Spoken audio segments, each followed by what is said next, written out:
Have you ever had a fish get sick, or in extreme cases even pass away, after an aquarium filter cartridge replacement? In this video, I'm going to tell you exactly why that is happening, and some steps that we can take if that were to happen to you, and how to avoid them in the future. So let's go ahead and dive in. What is going on, everybody, and welcome.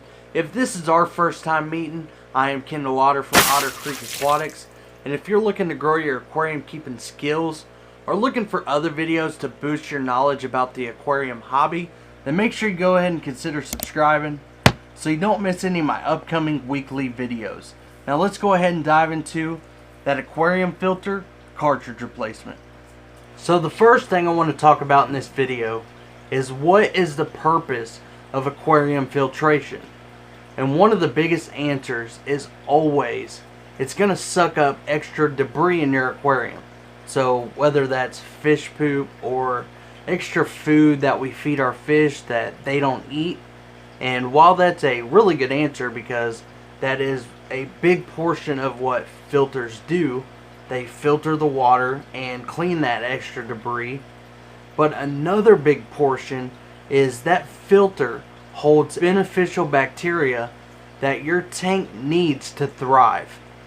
And what I mean by beneficial bacteria is there's two different types of bacteria in your tank, and these two types of bacteria work together to create the nitrogen cycle. And if you don't understand that, I'm just going to break it down really quickly. So your fish in your aquarium, they produce ammonia. You have your fish, you feed, and you get ammonia. And then the first stage of bacteria converts it to nitrites with an I, still toxic. And then the second round of bacteria converts it to nitrates with an A, and that is the least amount of toxic in the nitrogen cycle. And then once you get a high level of nitrates, then you're going to do a water change and bring those nitrate levels down. Okay, so nitrogen cycle, ammonia, nitrites, nitrates, we get it. So how does that come into play with a filter cartridge? So you're actually going to have all of that bacteria, which you cannot see, so you never really know how much bacteria you have in your tank, is going to be living all over this filter material. This whole area on this is surface area. So this has a pretty decent sized surface area for that beneficial bacteria to cling onto and colonize. So when you're actually doing your tank maintenance and you have your filter cartridge in there and your fish are doing fine because you have a whole bunch of beneficial bacteria on here, but the mistake that people make is they are told by, whether it's a fish store or Walmart, wherever they get the tank from, is every month you must change this. So, okay, I'll go buy a new one, take it out, put the new one in, and then guess what? All of that bacteria that you've been growing for that entire month is now dead. You have no more beneficial bacteria on this filter cartridge. That is going to hurt your tank significantly, because you're going to still have all of that ammonia, and you're not going to have the beneficial bacteria to convert it to those nitrites that then converts it to the nitrates. So then what your fish are going to be doing, they're just going to be swimming around in toxic ammonia, basically just gassing themselves out.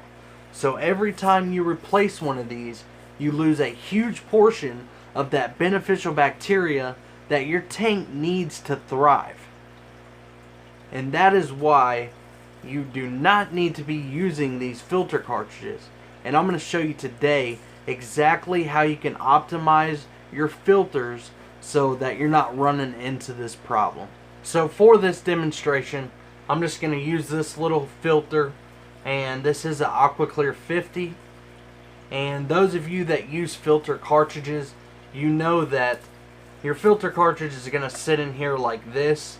What it actually does is the water comes through and all that debris gets collected on this sponge material, and then it runs out of here, and this and your sponge is what collects that beneficial bacteria colony. So instead of using this, I'm going to show you what you can do. And if you actually have an AquaClear filter, this is the way that these filters actually come set up. That's why I like these filters. I love them for so many reasons. There's a couple reasons that I don't, but this is one of the biggest ones because it really teaches new hobbyists how to optimize their filters, because they have to, because that's the material it comes with. It don't come with cartridges. So here is your basic AquaClear hang-on back filter setup. So it comes with a sponge, a small bag of carbon, and then your bag of bio rings. If you can see this material, you can see how it is very porous. It kind of looks like a wine bottle cork. It's got like all those little indentions. That allows for all of that beneficial bacteria to get in all those little nooks and crannies. And you definitely want to wash all this off before you put it in your tank. But this is the way that it comes set up. And now you can see the back of it as I've got it inside the filter. So the way that this works, it sucks the water through, runs it down underneath here, sucks it back up, and flows out the front. So your first line of defense is going to be this sponge. That's going to collect all of your debris. So everything that filter sucks up, that is going to be what collects it all. And then you got your chemical, which is the carbon, which I'm going to show you actually what I do. I don't actually run carbon in my tanks unless certain situations, which that's for another video. And then we got our bio rings, which is our life support for our beneficial bacteria. So the way that I actually run these is I will take this carbon out. I will actually either double up on sponge or polyester filter fiber. Just grab you a wad of it, put it right there where your carbon was, throw those bio rings back on there. So now you can see the back of that. You can just already see how much more full it is. And this, all of this will grow that beneficial bacteria. So if you can see the difference, see how thin this is, and then you can see how thick this material is. This has more surface area, more area for that beneficial bacteria to grow. Therefore, you're going to have a bigger colony, and you're going to be a lot more safe, I would say, to making a mistake. So it may cost a little bit more to start out, unless you buy the AquaClear, which it comes with all this. But if you go out and buy this stuff individually, it's going to cost more than buying a filter cartridge. But you're never going to have to buy it again. So it's going to save you money in the long run. You're going to have better filter material. Your tank's going to get filtered better. And you're not going to have to replace that and have a chance of losing your entire colony of beneficial bacteria. So this is like a must. If you're not doing this, I suggest you start now. Please, for the sake of fish keeping, please do this now if you're running filter cartridges. So now that I've showed you how to optimize your filter, now I'm going to show you how to clean it to keep that beneficial bacteria alive. So for tip number 1 on how we're going to clean our new filter material so that we don't kill off that beneficial bacteria. Tip number 1, do not pull this out, take it over to the sink, pull all this stuff out, turn the water on, squeeze it out. Do not do that, because the chlorine in that water plus the change of temperature could kill that beneficial bacteria like that.